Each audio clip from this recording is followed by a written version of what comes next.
I was pulling 11 years of bank statements off the online portal to send to my mortgage broker for a refinance.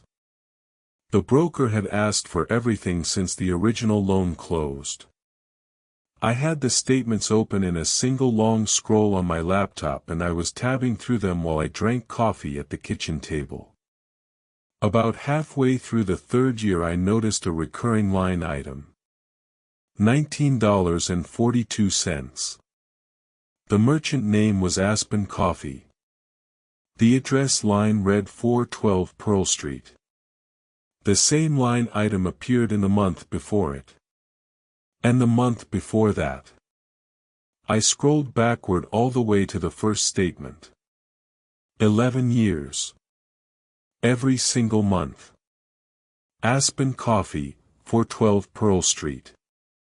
Pearl Street was paved over and turned into the courthouse parking lot in 2007.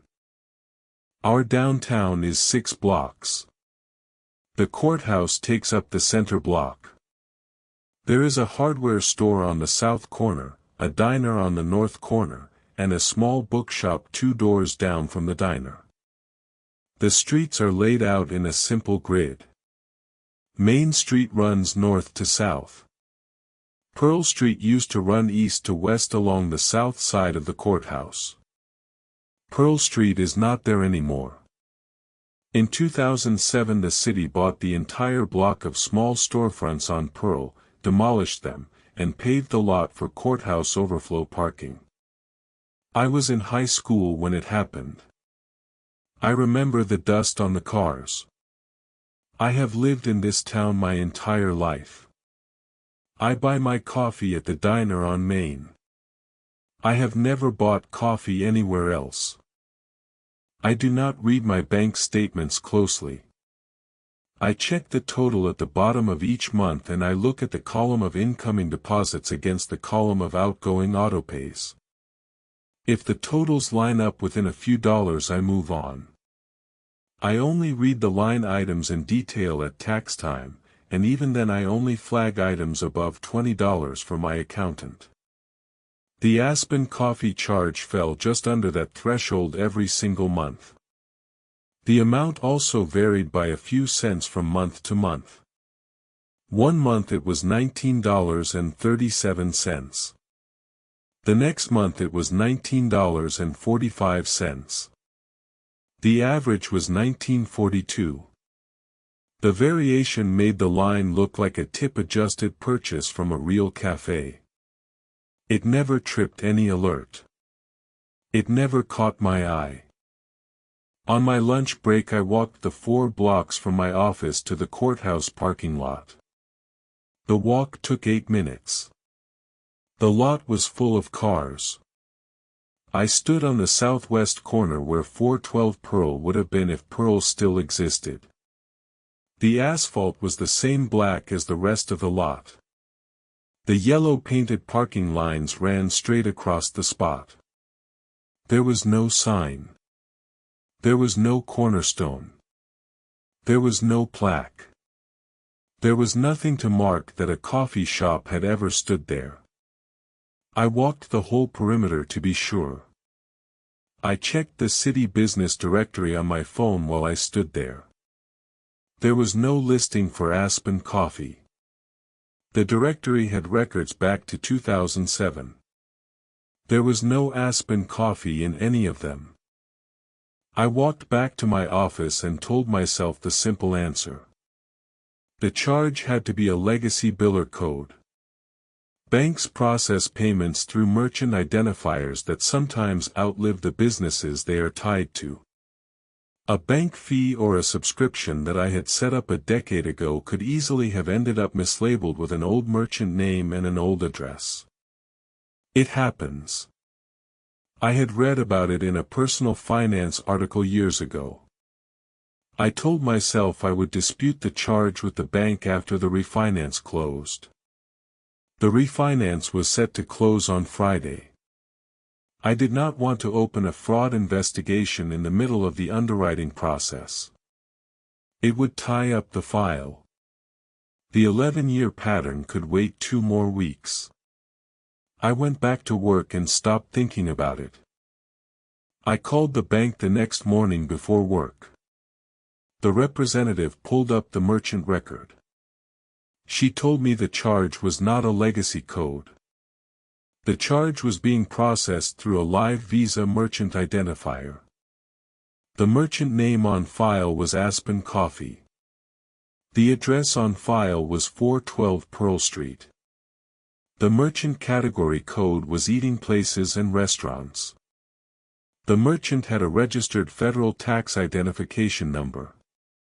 The tax identification number had last been filed with the federal government in 2006. She told me the merchant had processed a charge against my card every single month for 132 consecutive months. There had not been a single skipped or declined transaction in 11 years. She asked me if I wanted to file a dispute. I asked her to hold the file. After work I drove to the Historical Society on the north end of town. The society keeps the city's old records in a converted house behind the library. The volunteer at the front desk pulled the city directory binders for me. Pearl Street existed from 1894 to 2007. 412 Pearl had housed a series of small storefronts over the decades. From 1998 until the block was demolished it had been Aspen Coffee. The owner of record was Howard Ehlers. The volunteer remembered him. She told me he closed the shop the week before the city took the block. She told me he moved into the county nursing home in 2008 and died there in 2011. She showed me a photograph of the storefront. The awning was a soft cream color. On Wednesday morning the bank emailed me a digitized receipt for one of the Aspen Coffee charges. They said it would help me decide whether to pursue the dispute. I opened the attachment on my laptop. The receipt was printed on thermal paper. The header read Aspen Coffee, 412 Pearl Street. The line items were a 12-ounce drip coffee for $2.75 and a slice of banana bread for $4.50. The subtotal was $7.25. The tax was 67 cents. The tip line was filled in by hand for $11.50. The total at the bottom was $19.42. The signature on the bottom of the receipt was mine. The date stamp printed at the top of the receipt was the previous Tuesday. I drove back to the courthouse parking lot at dusk on Thursday. The lot was empty by the time I got there. The sodium light over the southwest corner had just clicked on. I walked to the spot where 412 Pearl would have been.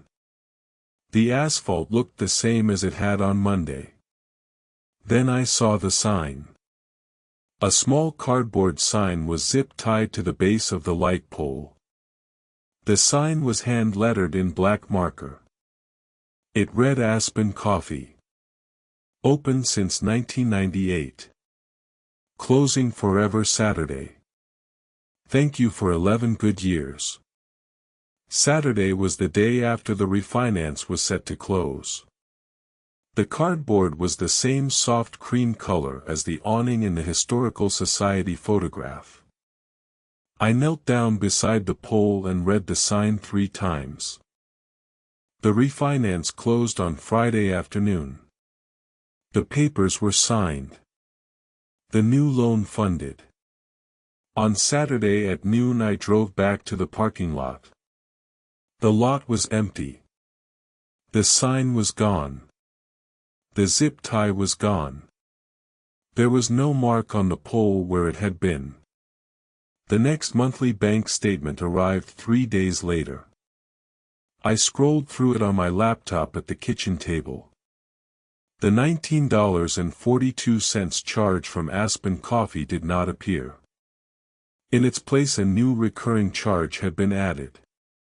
$19.42. The merchant name was Maple Bookshop. The address line read 412 Pearl Street. I called the Historical Society. They have no record of a Maple bookshop at that address. I called the bank. They told me the merchant has been active for 11 years.